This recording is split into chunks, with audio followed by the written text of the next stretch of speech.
ఈ దినం కూడా యెహెజ్కేలు గ్రంథములో నుండి మనము వాక్యాన్ని ధ్యానం చేద్దాం. ప్రతి ఒక్కరూ శ్రద్ధతో దైవ లేఖనంలో ఉన్న వాస్తవాలు తేటగా గుర్తించి ప్రభువుకు మహిమ ఆపాదించేవారుగా ఉండాలని ప్రభు పక్షంగా ప్రేమతో మీకు మనవి చేస్తూ ఉన్నాను. ఈరోజు మన ధ్యానం కొరకు యెహెజ్కేలు గ్రంథం 40వ అధ్యాయం 47 నుండి 49 వచనాలు చదువు. 40వ అధ్యాయం 47 నుండి 49 వచనాలు. అతడు ఆ ఆవరణమును కొలువగా నిడివియు వెడల్పును 100 మూరలై చచ్చౌకముగా ఉండెను. మందిరమునకు ఎదురుగా బలిపీఠముంచబడెను. అతడు మందిరము యొక్క మంటపములోనికి నన్ను తోడుకొని వచ్చి మంటప స్తంభములను ఒక్కొక్క దాని కొలువగా అది ఇరుప్రక్కల 5 మూరలుండెను. గుమ్మము ఇరుప్రక్కల 3 మూరల వెడల్పు. మంటపమునకు నిడివి 20 మూరలు.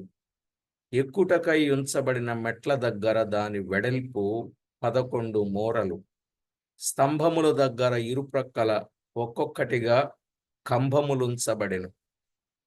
చదవబడిన ఈ లేఖనం కొరకు ప్రార్థన చేసి వాక్యాన్ని విందామండి. ప్రార్థన చేసుకుందాం. మహాగణుడవైన మా దేవా, సర్వాధికారి అయిన మా ప్రియ ప్రభువా, స్తోత్రపాత్రుడా, పూజనీయుడా, ఘనుడవైన మా తండ్రి, మీకు స్తోత్రములు. మా ప్రభువా, మా తండ్రి అని పిలుచుకునే కృపను మీరు మాకిచ్చినందుకు స్తోత్రం. నిజానికి ఏ యోగ్యత మాలో లేదు. మునుపు దూరస్తులం, క్రీస్తు యేసు రక్తము వలన సమీపస్తులుగా చేశారు. పూర్వము చీకటి అయి ఉన్నాం. మీ కృపను బట్టి ఆశ్చర్యకరమైన వెలుగులోనికి నడిపించి జీవపు వెలుగు కలిగి ఉండడానికి కృపనిచ్చాం. ఒకప్పుడు మరణానికి పాత్రులం, ఈరోజు మరణము నుండి జీవములోనికి దాటించారు. తీర్పు లేకుండా కూడా చేశారు. మా ప్రభువా, చచ్చిన మమ్మును క్రీస్తు యేసుతో బ్రతికించి దుర్వాసన కలిగిన మమ్మును పరిమళ వాసనగా మార్చి పరలోకమందు కూర్చుండబెట్టినందుకై స్తోత్రము చెల్లిస్తున్నాం. ప్రభువా, పెందల కడనే మీ పాద సన్నిధి చేరి మీ వాక్కులు వినగోరే భాగ్యం మాకు మీరు ప్రసాదింపచేసినందుకు స్తోత్రము. మా ప్రభువా, మీరు చేసిన ఉపకార మహోపకారములన్నింటిని బట్టి కృతజ్ఞతాస్తుతి స్తోత్రములు వందనములు మీ నామమునకే చెల్లించుచు, మా ప్రాణనాథుడు, ప్రాణప్రియుడు, సమస్తమునకు ఆది సంభూతుడు, ఆధారభూతుడు, మమ్మును విడువక ఎడబాయక కృప చూపించే మా ప్రభువా, మీకు స్తోత్రములు. మీ పిల్లలైన ప్రతి ఒక్కొక్కరిని జ్ఞాపకం చేసుకోనండి నాయనా. మిమ్మును ప్రేమించు వారినందరినీ మీరేం చేస్తారో తేటగా చెప్పారు. మా ప్రభువా, తండ్రి చేత ప్రేమించబడతారని, త్రియేక దేవుడుగా తండ్రి, కుమార, పరిశుద్ధాత్మ వచ్చి మా దగ్గర నివాసము చేస్తారని లేఖనాలలో తెలిపిన ప్రతి సత్యమును బట్టి మీకు స్తోత్రము చెల్లిస్తున్నాం. మా ప్రభువా, మమ్మును మేము మీ చేతులకు అప్పగించుకుంటూ ఈ దినం ధ్యానించాల్సిన వాక్య భాగములో నుండి రోజు తేటగా మాట్లాడినట్లు ఈరోజు కూడా మాతో స్పష్టంగా, సూటిగా, తేటగా మాట్లాడి మహిమ పొందుతారని ప్రార్థన చేస్తూ మా ప్రభు అయిన యేసు క్రీస్తు అమూల్యమైన నామమున స్తోత్రములు చెల్లించి, స్తుతించి, ప్రార్థించి మిక్కిలి వినయముగా బ్రతిమిలాడి వేడుచూ ఉన్నాం మా ప్రియ పరలోకపు తండ్రి. ఆమేన్. ప్రభునందు ప్రియులారా, పరిశుద్ధ గ్రంథమైన బైబిల్లో అమూల్యమైన సత్యాలు యెహెజ్కేలు గ్రంథంలో నుండి మనము గమనిస్తూ వస్తున్నాం. మనము చదువుకున్న ఈ వచన భాగాలు 47 నుండి 49 వచనాలలో బలిపీఠము, మంటపము బలిపీఠము, మంటపము. అలాగే అది ఒక భాగం. 48 నుండి 49 వచనాలు, 48, 49 వచనాలు మందిరము యొక్క మంటపము, మందిరము యొక్క మంటపం. కాబట్టి ప్రభునందు పరిశుద్ధులారా, దైవ లేఖనంలో వ్రాయబడినటువంటి మాటలు ఒక్కొక్కటిగా మనము ధ్యానించాలి. ఈ ధ్యానానికి మనం వెళ్లే ముందు గత వర్తమానంలో మనము కొద్దిగా విని ఆగిపోయాం. ఎక్కడంటే, మందిరమును కావలి కాయువారు మందిరము చుట్టూ ఉండి కాపాడుట అనే విషయాన్ని మనం విన్నాం కదండి. అక్కడ వరకు విన్నాం. సంఖ్యాకాండం 1వ అధ్యాయం 53వ వచనంలో వారలాగున ఉన్నట్లుగా మనము చూస్తాం. వారు సాక్ష్యపు గుడారమును వారే కాయవలసిన వారై ఉన్నారనే విషయాన్ని మనం విన్నాం. అదే సంఖ్యాకాండం 3వ అధ్యాయం 30వ వచనాన్ని చదువుకుంటే, 3వ అధ్యాయం 30వ వచనం, కహాతీల వంశముల పితరుల కుటుంబమునకు ప్రధానుడు ఉజ్జియేలు కుమారుడైన ఎలీషాపా అనే మాట ఈ భాగంలో చూస్తాం. మరి 32లో చూడండి, వారు యాజకుడైన అహరోను కుమారుడును ఎలియాజరు లేవీల ప్రధానులకు ముఖ్యుడు. అతడు పరిశుద్ధ స్థలమును కాపాడు వారి మీద విచారణకర్త. వారేమేమి కాపాడాలో మనము యాజకుల చరిత్ర వినేటప్పుడు అయితే మనకు అర్థమవుతుంది. ప్రభు చిత్తమైతే మనము ప్రధాన యాజకులెవరు, వారి బాధ్యతలేమిటి, వీరి బాధ్యతలేమిటి, ఇవి సెపరేట్గా మనం విందాం. ఒక కొద్ది రోజుల పాటు అవి మనం వింటే మనకి బైబిల్ వెరీ క్లియర్. ఇప్పుడు నేను గమనించింది ఏంటంటే, ఇశ్రాయేలీలను గూర్చినటువంటి విషయాలు దేవుడు జరిగిపోయిన సంగతులు గాని, జరుగుతున్న సంగతులు గాని, జరగబోయే సంగతులను గూర్చి గాని చాలా వివరంగా చెప్పినట్టే మనకి కదా. మన వరుస ధ్యానాలలో చాలా వివరంగా మనకు అర్థమయ్యాయి. మరి ఇది కూడా కొంచెం కష్టమైన టఫ్ సబ్జెక్ట్ కాబట్టి ఆ సబ్జెక్టు కూడా నేను మీకు చాలా వివరంగా, చాలా తేలిగ్గా చెప్తా. ఆ సమయం దేవుడు మనకి ఇచ్చినప్పుడు తప్పనిసరిగా. ఎందుకంటే ఆల్రెడీ నేను అవి చేసిన వర్తమానాలే కాబట్టి నాకు ఈజీగా ఉంటాయి. అంటే మీ దగ్గర ఇక్కడ మనం ఈ ప్లాట్ఫామ్ మీద చెప్పుకోలే, సభల్లో చెప్పేవాడిని అన్నమాట. కొంచెం సభల్లో చెప్పుకునేటం అంటే కొంచెం బాగా ఎదిగిన వాళ్ళు, బాగా స్థిరపడిన వారు, సంఘాల్లో బాధ్యత కలిగిన వారు, నమ్మకస్తులైనటువంటి వారు, ఎవరికి ఎప్పుడు ఎలాంటి చెప్పాలో అలాంటి చెప్పాలి కదండి. ఆ విధంగా అలాంటి సందర్భాలు ఉన్నాయి కాబట్టి అవి ఈజీగా మనం చెప్పుకోవడానికి బాగుంటుంది. కానీ కష్టమైన సబ్జెక్ట్ కనుక వారు పరిశుద్ధ స్థలమును కాపాడాలి, కావలి కాయాలి అన్నాడు. దినవృత్తాంతముల మొదటి గ్రంథములో 9వ అధ్యాయం, దినవృత్తాంతముల మొదటి గ్రంథం 9వ అధ్యాయం 23వ వచనాన్ని చదువుకుందాం. వారికిని వారి కుమారులకును యెహోవా మందిరపు గుమ్మములకు, అనగా గుడారపు మందిరము యొక్క గుమ్మములకు వంతుల చొప్పున కావలి కాయు పని కలిగియుండెను అన్నాడు. ఎవరికి? 20వ వచనంలో చెప్పాడు, ఎలియాజరు కుమారుడైన ఫీనెహస్ మునుపు వారి మీద అధికారి అయి ఉండెనని చెప్పాడు. వారి వంశములో ఉన్నటువంటి వారు కాయవలసిన వారనే సత్యాన్ని చెప్పుకుంటూ వచ్చినట్లు మనము చూడగలం. కాబట్టి ప్రభునందు ప్రియులారా, గుమ్మములకు వంతుల చొప్పున కావలి కాయు పని కలిగి ఉండెను అన్నాడు. వారు కాయాలి. మరి పాత నిబంధనలో వారు మందిరం యొక్క గుమ్మములను కావలి కాయాలి అనంటే దానిని క్రొత్త నిబంధనలో ఏం చెప్పుకున్నాం? మందిరము అనంటే సంఘము అని చెప్పుకున్నాం కదండి. మందిరము అనగా సంఘము. మీరు ఆ వచనం చాలా స్పష్టంగా కావాలి అనంటే తిమోతికు రాసిన మొదటి పత్రిక 3వ అధ్యాయం 14, 15 వచనాలలో చాలా స్పష్టంగా ఉంది. మందిరము అనగా జీవము గల దేవుని సంఘం అని.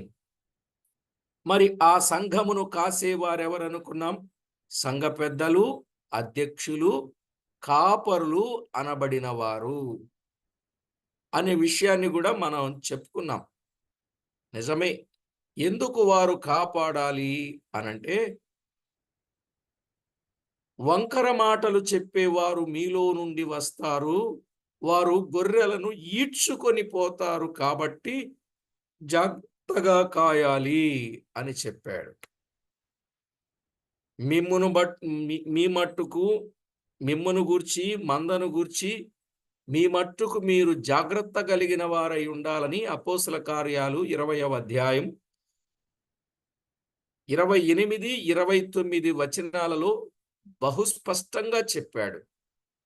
మందను గూర్చి జాగ్రత్త. మీలో నుండే వస్తారంటే దేవుని పేరు చెప్పుకునే వస్తారు. చూడండి ఈవేళ పెద్ద పెద్ద సంఘాలు ఏర్పడ్డాయని చెప్తున్నారు. వీళ్ళెళ్ళి ఏమైనా సువార్త చెప్పి కొత్త ఆత్మలు ఏమైనా సంపాదించుకొచ్చారా? ఏదో అట్రాక్ట్ చేస్తూ, ఏవో మాయ మాటలు చెప్తూ, లేదు అనంటే వారికి ఎరవేస్తూ, వారికి ఎరవేస్తూ ఈ సంఘాల్లో చిన్న చిన్న సంఘాల్లో ఉన్న వాళ్ళందరినీ ఎరవేసి కొంతమందిని పంపిస్తున్నారు. బైబిల్ ఉమెన్స్ అని వాళ్ళకి జీతాలు ఇచ్చి కొంత ఇచ్చి పంపించి వాళ్ళని అలాగున ఎరవేస్తూ చేస్తున్నారు. పుట్టినరోజు ఇంట్లో ఎంతమంది ఉంటే అంతమందికి కేకులు పంపించడం, బట్టలు పంపించడం. ఏదైనా కార్యక్రమాలుంటే వీళ్ళే అక్కడ ఖర్చు పెట్టడం. ఆ తర్వాత వాళ్ళ దగ్గర నుంచి ఎలా గుంజుకోవాలో వీళ్ళకి తెలుసులెండి. 10,000 ఇస్తే దేవుడు నీకు ₹1,00,000 ఇస్తాడంటావు. 1,00,000 ఇస్తే 10,00,000 ఇస్తాడని చెప్పడం. ఇట్లా చెప్పి నిజంగా చాలా మోసం చేస్తున్నారు. ఈ కార్పొరేట్ బోధకులు బయలుదేరి. మరి అంతమంది వెళ్తా ఉన్నారు. ఆళ్ళ దగ్గర పనిచేసే సేవకులకి జీతాలు కూడా ఎలా ఇస్తున్నారో తెలుసండి? సేవకుడికొచ్చి ₹1,00,000 నెలకి జీతం. అలా ఇస్తున్నారు. అలా ఇచ్చి ఇంటింటికి తిరగమని చెప్తున్నారు. వాళ్ళు తిరుగుతున్నారు. వాళ్ళకి చెప్తున్నారు. ఆఖరికి చనిపోతే సమాధి ఖర్చంతా మాదే అని చెప్తున్నారు. ఇంకా వాళ్ళే చనిపోయినోళ్ళందరికీ సమాధి ఖర్చంతా గూడా వాళ్ళే. అసలు ఆ చర్చిలకి రావాలంటే స్వైపింగ్ కార్డ్ కూడా ఉండాలి. ఎంట్రీ అవ్వాలంటే స్వైప్ చేసి ఎంట్రీ అవ్వాలి తెలుసా అండి మీకు? అలాంటి వాళ్ళున్నారు. డిపాజిట్ కట్టాలి చర్చ్ మెంబర్‌గా ఉండాలంటే 10,000 20,000 ఏమనుకున్నారు మీరు? ఇలాగున వాళ్ళు చేసి ఇవన్నీ చేస్తున్నారు. ఇదొక ఇన్‌స్టిట్యూట్ లాగా అయిపోయింది సేవ. ఇదొక బిజినెస్ సెంటర్ అయిపోయింది సేవనేది. చాలా తప్పు చేస్తున్నారండి. 50 మంది, 100 మంది కంటే ఎక్కువ ఎక్కడ ఉండకూడదండి. ఆ గొర్రెల్ని ఆ కాపరి కాయలేడు. ఏవండీ? దొడ్డిలో ఎక్కువ గొర్రెలుంటే కాయగలరా? మేపగలరా? కాబట్టి కొన్ని విషయాలు మనం ఆలోచన జేయాలి. జాగ్రత్త పడాలి. విశ్వాసులు కూడా అలాగే ఉన్నారులెండి. మనల్ని ఎవ్వరు పట్టించుకోకూడదు. మనం కామ్‌గా చర్చికెళ్ళేసి ఇంటికి మామూలుగా వచ్చేయాలి. తర్వాత మనం జేసే పనులు మనం జేసేసుకోవాలి. వాళ్ళు మనల్ని ఎవ్వరు అడగకూడదు. మనల్ని మన బాధ్యతలు ఆళ్ళకుండకూడదు. ఆళ్ళ బాధ్యతలు మనకుండకూడదు. ఆ! మనం ఏదో వెళ్ళడం, రావటం. ఇలాగే ఉన్నారు విశ్వాసులు. మీరు నన్ను తిట్టినా, కనబడినప్పుడు కొట్టినా నాకేం భయం లేదు గానీ, వాస్తవమైతే ఇదే. నిజమా కాదండి? కనుక అలా కాదు. కాపరికి, గొర్రెకు ఎంత సంబంధం ఉన్నదో, అలాగున విశ్వాసికి, దేవుని సేవకునికి లేక అధ్యక్షునికి బాధ్యత ఉన్నది. తల్లిదండ్రులకు, పిల్లలకు సంబంధాలు ఉంటాయా? ఉండవా అండి? ఉంటాయా? ఉండవా? ఉంటేనే అది ఫ్యామిలీ. అలాగనే సంఘానికి, సేవకునికి సంబంధం ఉండాలి. ఉంటేనే అది సంఘం. దానికొక క్రమశిక్ష ఉన్నది. ఆ విధమైనటువంటి ఆలోచనతో మనం ముందుకు కొనసాగవలసిన వారమై ఉన్నాం. రైట్. ఎందుకంటే మందకు ఎలా ఉండాలి కాపరులైన వారు? క్రొత్త నిబంధనలో పేతురు రాసిన మొదటి పత్రిక 1-3 వచనాలలో మందకు మాదిరులుగా ఉండాలి అని చెప్పాడు. మందకు మాదిరులుగా ఉండకపోతే మంద దారి తప్పే ప్రమాదమున్నది. కనుక కాపరులు, పెద్దలు, అధ్యక్షులు వారు సంఘమును కాయువారు. కాయటమే కాదండి. హెబ్రీ పత్రిక 13వ అధ్యాయం 17వ వచనం ప్రకారంగా మీ పైన నాయకులుగా ఉన్నవారు దేవునికి లెక్క చెప్పవలసిన వారై ఉండి మందను కాయుచున్నారు అంటాడు. కనుక గొర్రెలను గూర్చి మనం ఏం చెప్పాలి? కాసేవారు, కాపరులైన వారు ఏం చెప్పాలంటే, ఏమండి దేవునికి లెక్క చెప్పాలి. కొద్ది మందిని గురించి లెక్క చెప్పడం ఈజీనా? ఎక్కువ మందిని గురించి లెక్క చెప్పడం ఈజీనా? ఎక్కువ మంది. అయ్యా! కనుక దైవ మ లేఖనాలు దైవ లేఖనాలలో ప్రతి ఒక్కరు కూడా లెక్క చెప్పవలసిన వారై ఉన్నారు. అందులో విశేషంగా నడిపించేవారు, గృహ నిర్వాహకులైనటువంటి వారు దేవునికి లెక్క చెప్పాలి. ఆ గొర్రెలను గురించి లెక్క చెప్పాలి. మనం అనుకుంటున్నాం బాగా గొర్రెలు పాలు ఇస్తున్నాయి. ఆ! చక్కగా వాటిని సమృద్ధిగా పిండుకొని, వండుకొని తింటున్నాం. ఏం లోటు లేకుండా జీవిస్తున్న జీవితం ఎంజాయ్‌గా వెళ్ళిపోతుంది. లైఫ్ ఎంజాయ్ చేస్తున్నాం అనుకుంటున్నారే, రేపు వీళ్ళందరూ దేవుని దగ్గర నిలబడాలా. చాలా భయమేస్తదండి. ఎక్కడైనా రూపాయి వ్యర్థంగా ఖర్చు పెట్టినా దానిని గూర్చి కూడా లెక్క చెప్పాల్సిందే. ఎందుకంటే చెమట కాదండి, రక్తం కార్చి విశ్వాసులు రూపాయి, రూపాయి కూడబెట్టి ఎంతో నమ్మకంగా దేవుని సొమ్మని దశమ భాగం, స్వేచ్ఛార్పణని, కృతజ్ఞతార్పణని, మొక్కుబడని ఇలాగున వారు తెచ్చి దేవునికి ఇస్తా ఉంటే, ఇక్కడ వీళ్ళు ఎంజాయ్ చేస్తా ఉంటే, రేపు దేవుడు అడగడంటారా? అసలు రూపాయి విషయంలో ఎంత దేవునికి లెక్క చెప్పాలండి? ఎంత భయమేస్తుంటదో నా మట్టుకు నాకైతే. అందుకే వ్యర్థంగా ఎక్కడ ఒక్క రూపాయి ఖర్చు పెట్టడానికి నేనెప్పుడూ ఇష్టపడను. అవసరమైతేనే అది ఖర్చు చేయడానికి ఇష్టపడతానన్నమాట. ఎందుకు అంటే వారి కష్టార్జితాన్ని దేవుని పేరు చెప్పి వారిచ్చినప్పుడు దేవుని కొరకు నమ్మకంగా ఖర్చు పెట్టకపోతే కష్టమే గదండీ! అందుకే ప్రియులారా, ఎందుకంటే ఈవేళ దేవుని పేరు చెప్పే గదా ఎవరైనా ఏదైనా చేస్తే. దేవుణ్ణి బట్టే గదా! దేవుడు చెప్పాడు కాబట్టి ఎంతో కృతజ్ఞతగా, విశ్వాసము కొద్దీ దేవుని పేరట నేను చెయ్యాలని వాక్యమెరిగిన వారు భారం గలిగి, పరిచర్యలో పాలివారవ్వాలని భారం గలిగి, అలాగు చేస్తున్నప్పుడు దాన్ని విచ్చలవిడిగా ఖర్చు పెట్టడం అది న్యాయం కాదు. దానికి లెక్క చెప్పాల్సిందే దేవుని దగ్గర. అందులో తిరుగులేదండి, తిరుగులేదు. విషయాన్ని అర్థం చేసుకుందాం.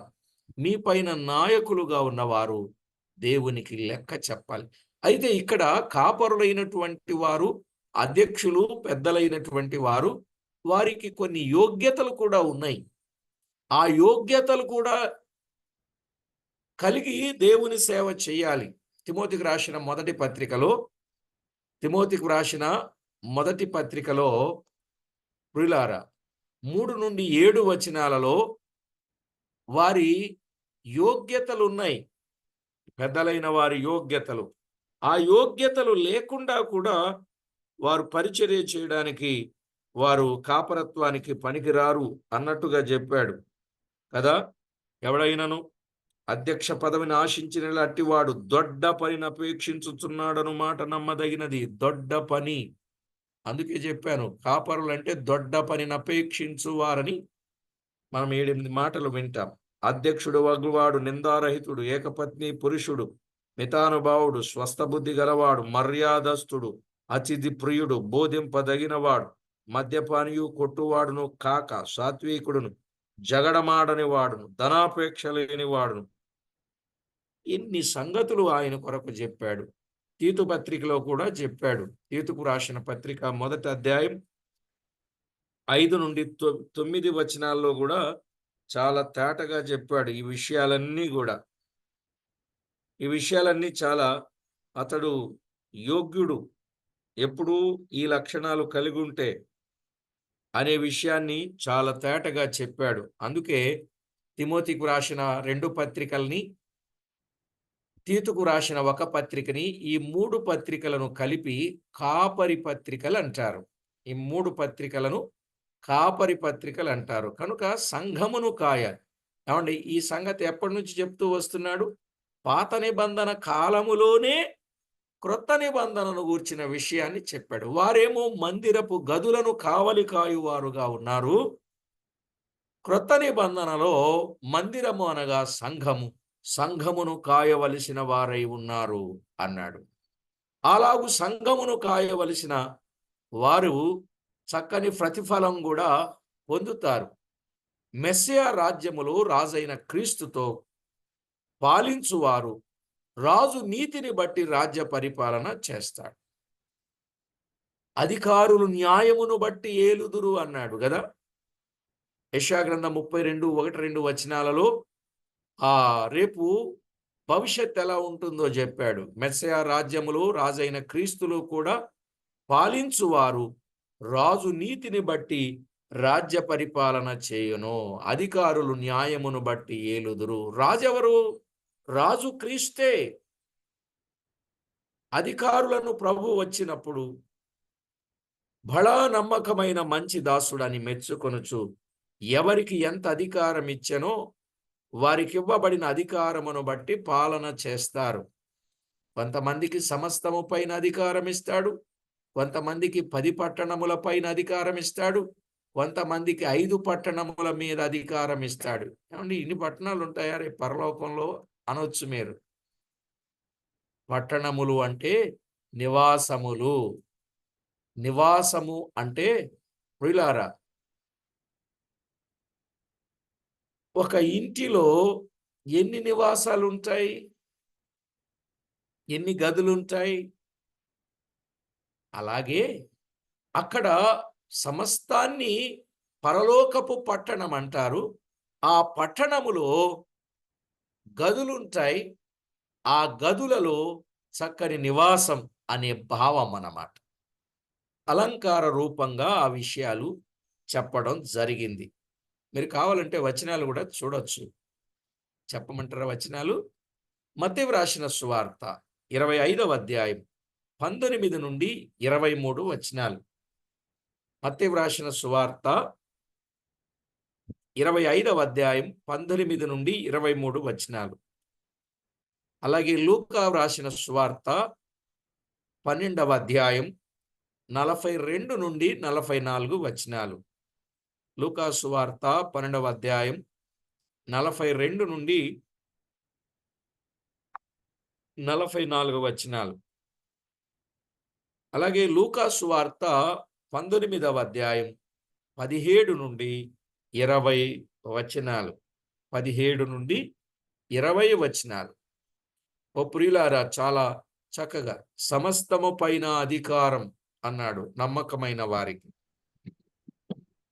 10 పట్టణముల పైన అధికారం అన్నాడు. 5 పట్టణముల పైన అధికారం అన్నాడు. మీరు చదవండి, అక్కడ ఉన్నాయి. ఎవరికి? నమ్మకమైన వారికే. అపనమ్మకమైన వారికి అలాంటి ధన్యత లేనే లేదు. రైట్ అండి. కాబట్టి ఆ రోజు కావలి వారున్నారు, ఈరోజు కావలి వారున్నారు. వారు మందిరపు గదులను కావలి కాయాలి. ఇప్పుడు సంఘమును కాయాలి, మేపాలి. అప్పుడు దేవుడు వారికి ఇచ్చే యోగ్యత, భాగ్యం ఏంటంటే రేపు ప్రభువుతో పరిపాలన. ఆయన రాజుగా ఉంటారు, వీరు ఏలుబడి చేస్తారు. అదే చెప్పాడు, క్రీస్తుతో పాటు ఏలుబడి చేస్తారు అని. ఎక్కడ? ప్రకటన గ్రంథం 20వ అధ్యాయం 6వ వచనమేనండి. మొదటి పునరుత్థానములో పాలుగలవారు ధన్యులు. ఆ వారు క్రీస్తుతో కూడా లేపబడిన వారై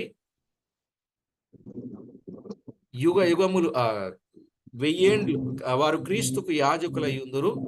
వారు క్రీస్తుతో పాటు 1000 సంవత్సరములు ఏలుబడి చేయుదురు అనుందండి. 1000 సంవత్సరములు ఏలుబడి చేస్తాడు. రేపు ఆ భాగ్యం ఎవరికి ఇస్తున్నాడు? ఏలుబడి చేసే భాగ్యం పరిశుద్ధులే,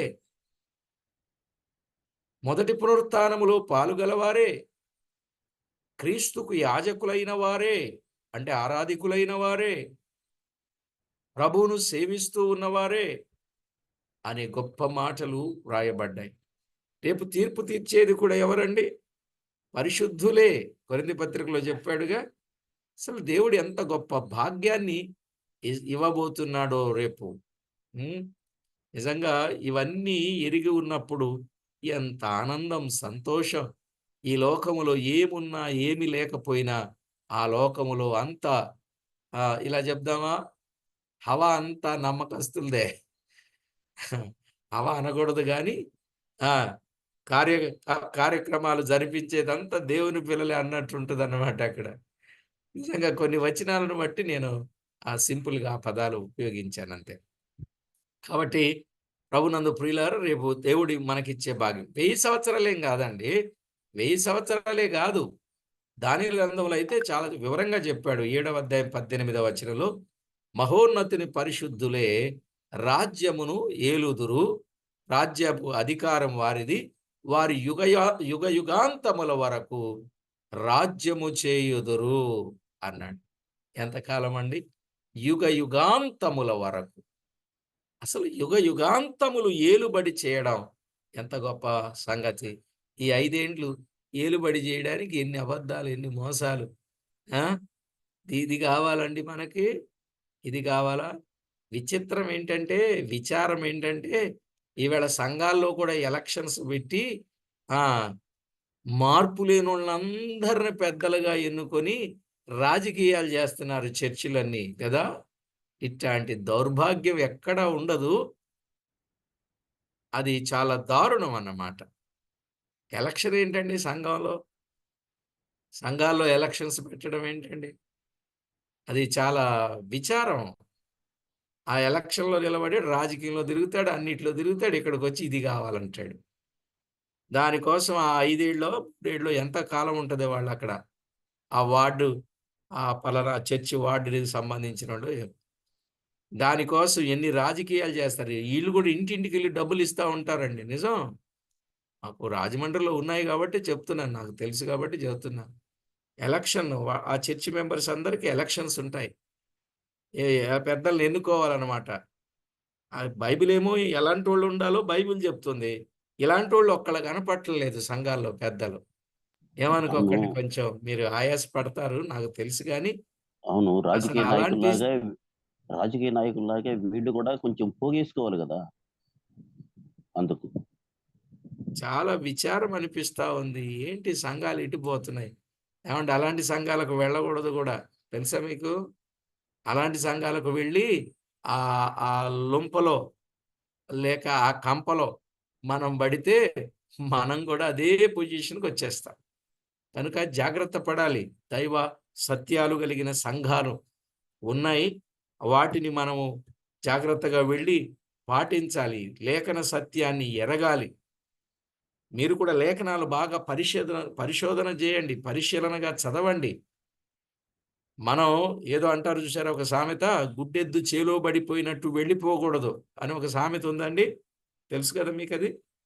గుడ్డెద్దు చేలో పడినట్టు వెళ్ళిపోకూడదు. వెళ్ళిపోతే ఆ ఘాటికి ఆ గంతకే మనల్ని కూడా గడతారు. మనం చాలా జాగ్రత్తగా ఆలోచన చేసి డెసిషన్ తీసుకోవాలి. వారు నడిపించే విధానాలు దైవ లేఖనంలో ఉన్నాయా లేవా? ఎందుకంటే ఈవేళ ఆకులు తప్ప కాయలు లేవు సంఘాల్లో. మీరేమనుకోకండి. అంజూరపు చెట్టుకి ఏమున్నాయి? ఆకులే కానీ ఫలాలు లేవు. అంటే ఆచారాలు ఉన్నాయి, పండుగలు ఉన్నాయి. ఏమండి? అబ్బో! ఎప్పుడు ఏ పండుగ వచ్చినా చాలా ఘనంగా, బలంగా, గ్రాండ్ సెలబ్రేషన్ చేస్తా ఉంటారు తప్ప ఆత్మీయత అనేది కనపడటం లేదు. కాబట్టి దానివల్ల నష్టం వచ్చేటటువంటి పరిస్థితులు కూడా ఉన్నాయి. జాగ్రత్త పడదాం. సరేలెండి. వాటి నుండి మీరు దూరంగా ఉండండి. ఎందుకంటే ప్రభువే చెప్పాడు. 1, 2 మార్లు బుద్ధి చెప్పిన తర్వాత సరి చేసుకోకపోతే అలాంటి వారికి మనం ఎలా ఉండాలన్నాడు? దూరంగా ఉండమని చెప్పాడా లేదా? చాలా వివరంగా చెప్పాడండి. చాలా వివరంగా చెప్పాడు. మనం కూడా అందులో కలిసిపోకూడదు. జాగ్రత్త పడదాం. ఇప్పుడు 47 నుండి 49 వచనాల్లో మనం విందాం. చదువుకుందాం. అతడు ఆవరణమును కొలవగా నిడివి వెడల్పు 100 మూరలై చచ్చౌకముగా ఉండెను. మందిరమునకు ఎదురుగా బలిపీఠముంచబడెను అన్నాడు గదా! బలిపీఠముంచబడెను. 100 మూరలై చచ్చౌకముగానున్న స్థలము. మందిరమునకు ఎదురుగా ఉన్న బలిపీఠము. ఈ బలిపీఠమును గూర్చి 43వ అధ్యాయం 13 నుండి 17 వచనాలలో ఉన్నది. 43వ అధ్యాయం 13 నుండి 17 వచనాలలో ఉన్నది. మనము అక్కడికి వెళ్ళినప్పుడు ఆ సంగతులు ధ్యానం చేద్దామండి. 43వ అధ్యాయానికి వచ్చిన తర్వాత అక్కడ ధ్యానం చేద్దాం. రైట్. ఎందుకంటే అక్కడ దాదాపు 4 వచనాలలో ఉంది కాబట్టి అక్కడికి వచ్చిన తర్వాత ధ్యానం చేద్దాం. అలాగునని 48, 49 వచనాలు. అతడు మందిరము యొక్క మంటపములోనికి నన్ను తోడుకొని వచ్చి మంటప స్తంభములను ఒక్కొక్క దానిని కొలువగా అది ఇరుప్రక్కల 5 మూరలుండెను. గుమ్మము ఇరుప్రక్కల 3 మూరల వెడల్పు. మంటపమునకు నిడివి 20 మూరలు. ఎక్కుటకై ఉంచబడిన మెట్ల దగ్గర దాని వెడల్పు 11 మూరలు. స్తంభముల దగ్గర ఇరుప్రక్కల ఒక్కొక్కటి కంబములుంచబడెను అన్నాడు. ఇక్కడ మనం చూస్తే అసలు దేవాలయం అనేది మనకి కనబడతా ఉంటది. ఈ దేవాలయం 3 భాగాలుగా చేయబడినది. ఈ దేవాలయం ఎన్ని భాగాలుగా చేయబడింది? 3 భాగాలుగా చేయబడింది. మొదటిది మంటపము. రెండవది పరిశుద్ధ స్థలము. మూడవది అతి పరిశుద్ధ స్థలము. మూడవది అతి పరిశుద్ధ స్థలం. ఇప్పుడు పరిశుద్ధ అతి పరిశుద్ధ స్థలాన్ని గూర్చి నెక్స్ట్ అధ్యాయం 41 అధ్యాయంలో ఉంది. ఈ 41వ అధ్యాయములో చూద్దాం. పరిశుద్ధ స్థలము, అతి పరిశుద్ధ స్థలమును గూర్చి 41 అధ్యాయాల్లో 41లో మనము చూడగలం. ఇక మంటపము అనేది 44లో మనం చూడొచ్చు. 20 మూరల నిడివి అన్నాడు కదా! 20 మూరల నిడివి. 20 మూరల నిడివి. మెట్ల దగ్గర దాని వెడల్పు 11 మూరలు. మొత్తం 12 మూరలని చెప్పొచ్చు. 49లో దానికి 5 మూరలు స్తంభములు. ఆ మంటపమునకు 20 మూరలు. ఎక్కుటకై ఉంచబడిన మెట్ల దగ్గర దాని వెడల్పు 11 మూరలు. 11 మూరలండి. మూరలు ఉన్నట్లుగా చూస్తాం. దీనికి ఇరుప్రక్కల 2 స్తంభములు. ఎక్కుటకు 10 మెట్లు ఉన్నాయి. ఎక్కడానికి 10 మెట్లు ఉంచబడినట్లుగా మనము చూడవచ్చు.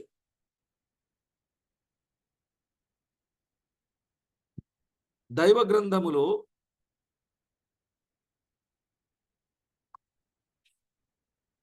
48, 49 వచనాలలో సొలొమోను కట్టించిన మందిరములో ముఖ మంటపము 10 మూరల పొడవు 20 మూరల వెడల్పు కనబడుతుంది. ఒక్కసారి ఇక్కడికి వద్దాం.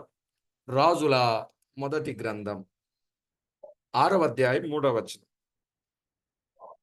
పరిశుద్ధ స్థలము ఎదుటనున్న ముఖ మంటపము మందిరము యొక్క వెడల్పును బట్టి 20 మూరల పొడవు, మందిరము ముందర అది 10 మూరల వెడల్పు. సొలొమోను కట్టింది కూడా అంతే.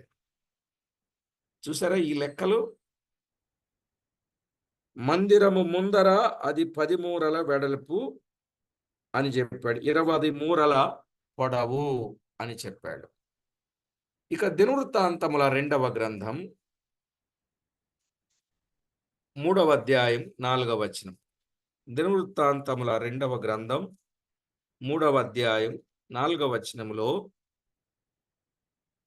మందిరపు ముఖ మంటపము మందిరము పొడుగును బట్టి 20 మూరల వెడల్పు, 120 మూరల ఎత్తు, దాని లోపల భాగమును ప్రశస్తమైన బంగారముతో అది పొడిగించెను అన్నాడు.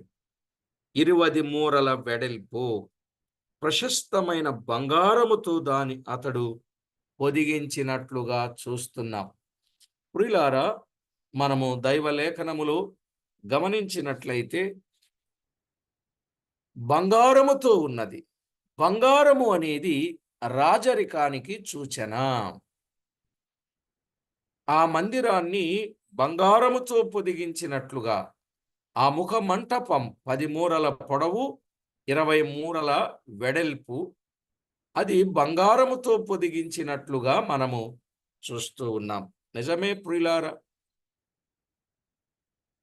మన జీవితంలో మన ప్రభు ఎంత గొప్పవాడో అనే సత్యాన్ని ఎరిగి ఆ దేవుని మందిరములో ఆయనను మహిమపరచాలి, అనగా జిహ్వ ఫలమును అర్పించాలి.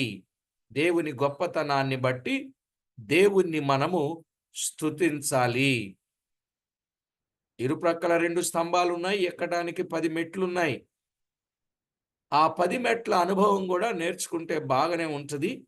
మీకు టైం ఇస్తే చెప్తాను, లేదు అంటే మనం దాటిపోదాం. కాబట్టి ప్రభు పిల్లలమైనటువంటి మనము మందిరము యొక్క మంటపము, దాని కొలతలు, దాని వివరాలు మనము చూస్తున్నాం. మొదటిది మంటపం, 2వది పరిశుద్ధ స్థలం, 3వది అతి పరిశుద్ధ స్థలం. ఎలాగూ మనకు సమయం ఈ పూట లేదు కాబట్టి దాటిపోదాం. తర్వాత అధ్యాయంలో ఈ రెండింటిని గురించిన విషయాలు మనము స్పష్టంగా మనం విందాం. 43వ అధ్యాయములో బలిపీఠమును గూర్చిన వివరాలు మనం విందాం. ఎందుకంటే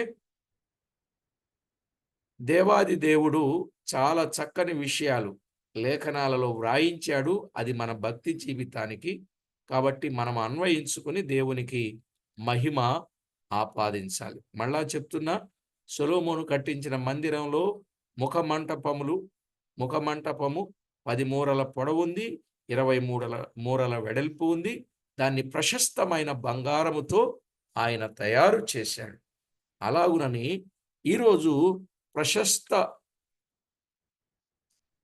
ప్రశస్తమానుడైన ప్రభువుకు మనము కృతజ్ఞతలు చెల్లించాలి అనంటే ఆయన గొప్పతనాన్ని మనం ఎరిగి ఆయన దేవాలయములో ఆయనను స్తుతించాలి. అంటే దేవాలయాలు ఎన్నున్నాయి? 4 దేవాలయాలు ఉన్నాయి బైబిల్ గ్రంథంలో. 4. 1 హృదయమే దేవాలయం, 2 కుటుంబమే దేవాలయం, 3 సంఘమే దేవాలయం.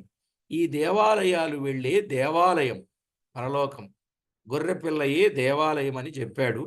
కనుక ఈలాగున 4 ఆలయాలు ఉన్నాయి.